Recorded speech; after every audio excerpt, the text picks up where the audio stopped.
Você né? falou logoterapia e na minha cabeça veio Viktor Frankl. Isso É mesmo. isso? Viktor Frankl. É ele o...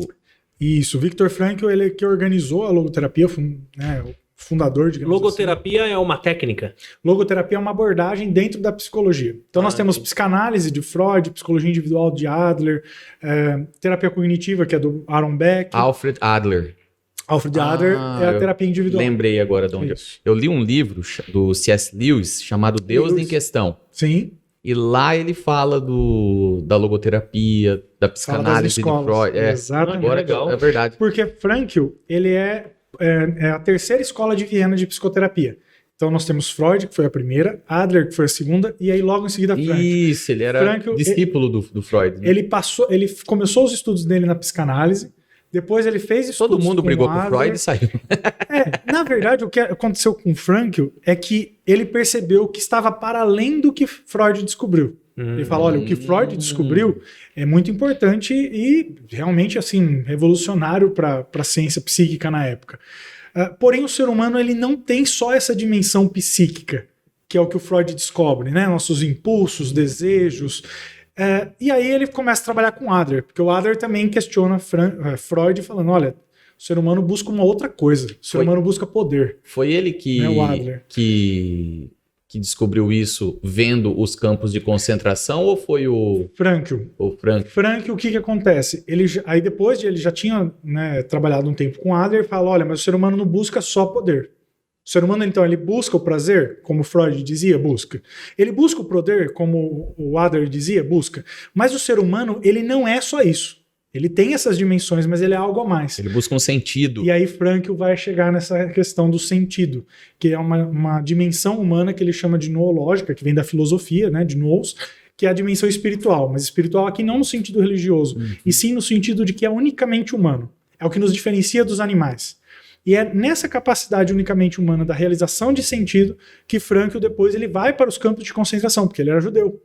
E aí quando acontece o nazismo, ele era o chefe do Hospital de Viena, ele passa lá junto com os pais, com a esposa recém-casada, pelo processo de ser levado para os campos.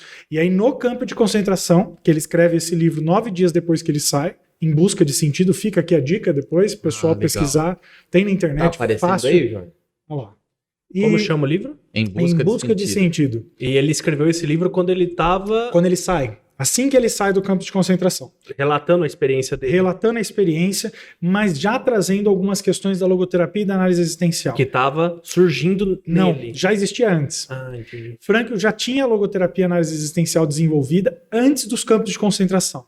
Só que o que é forte assim, né? Uma coisa é você ter a teoria. Uhum. Outra Sim, coisa é coisa é você você viver a passar. prática, passar. Você Na vê, teoria né? ele falava, o ser humano busca sentido, não busca nem prazer e nem poder. Outra coisa é na carne. Você não ter comida, você não ter o seu nome, receber um número, você não tem mais sua profissão, você não tem sua esposa, você não tem seus pais, você não tem sua roupa, você não tem nada. Você é tratado pior do que um animal. Você come uma ração. Os soldados o tempo todo dizem que você não é um ser humano. Outra coisa, então, foi isso que ele passou, que era sentir. E junto com seus colegas ali no campo de concentração, outros judeus, ele percebia que muitos lutavam para viver. O que é que os fazia lutar para viver? Se não era nem a busca de comida, a busca dos prazeres ou a busca do poder, até porque não tinham poder algum, sociologicamente estavam totalmente limitados, estavam dentro de um regime nazista. E aí ele percebia, todos aqueles que tinham uma busca de sentido, eles lutavam, eles tinham uma força. Que tinha um Por isso- motivo, né, pra lutar. Exato. E esse sentido ele é muito dinâmico, porque cabe da vida de cada um. E aí Frankl fala, o sentido pode estar em alguém para amar, né? Uma missão a cumprir ou um Deus a servir. Cada um tem uma dessas dimensões. Frankl tem momentos, são várias passagens nos livros que são fantásticas, mas uma passagem que me é muito forte, quando ele fala dessa dimensão do amor, é quando ele está lá num momento e ele lembra da esposa. E ao lembrar da esposa, ele sente um conforto muito grande, e aí ele fala, olha, eu não sei se ela está viva, mas ainda que ela não esteja, o fato de saber que eu a amo e de que ela existe me dá forças para lutar e sair daqui vivo. Nossa, que legal. Então, é muito forte É a um experiência. propósito. É um propósito, mas não com os conceitos de hoje em dia. Uhum. É algo mais profundo mesmo. a gente pode até pensar no sentido como uma coisa dinâmica. O nosso sentido agora, prático, é estar gravando esse podcast. Certo. Sim. Daqui a pouquinho já é outro. Então nós temos esse sentido que é o das coisas ordinárias. Nós temos um sentido que é o sentido da vida. E esse vai se revelando à medida que a gente vai respondendo às nossas escolhas. Então, por exemplo, quando eu escolhi a psicologia, dentre outros cursos, eu dei um passo, mas não descobri ainda que era o meu lugar. Depois que eu saí, eu fui trabalhando e falei, puxa, aqui eu me encontro. Eu percebo que eu tenho um sentido de aqui estar. Fui me aprofundando e hoje posso dizer que dentro da minha trajetória, ser psicólogo e atuar na psicologia e levar a psicologia para as pessoas está ali dentro do meu sentido de vida. Mas é o sentido último? Não, porque eu estou ainda descobrindo. Sim. Então, esse propósito ele não é algo que nos é dado, sabe? Está pronto. A gente vai descobrindo à medida que a gente vai respondendo. É aquilo que coloca você na potencialidade, né? Do ser. E aquilo que está na nossa existência concreta, não é fantasia. O sentido de Frankl estava ali dentro do campo de concentração. Nós não estamos no campo de concentração. Mas o nosso sentido pode estar, por exemplo, em descobrir como superar uma pandemia. E cabe a cada um de nós ter essa resposta, porque a resposta não é do governo. A resposta é pessoal. Sim. O que é que eu estou fazendo diante dessa crise? Eu estou alimentando meus medos? Ou eu estou alimentando a minha fé, a minha esperança?